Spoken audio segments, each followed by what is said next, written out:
Hi, I'm Mark from Lexus. It's that time of year again. I'm going to run through how to change your clocks for daylight savings. So what you want to do, this is the multimedia system and this will change it. You're basically just going to change it 1 hour. You're not going to set the time. So you go from your home menu, which will look different on each model depending, but the process is the same. Go menu, and then what you're looking for is setup.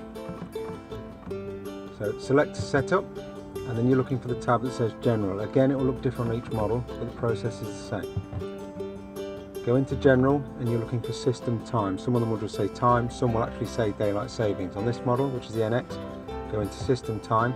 That then shows daylight saving time. If I select that there, you've got the option of turning it on or off. On is for summer, off is for winter.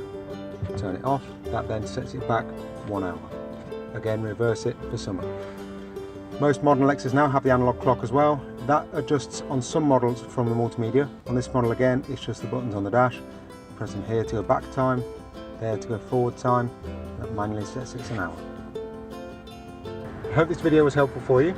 Bear in mind each model is different. What you are looking for though is that daylight saving thing on there, which will be hidden in the menus there under general. If you do need help, please get in contact. Thanks for watching.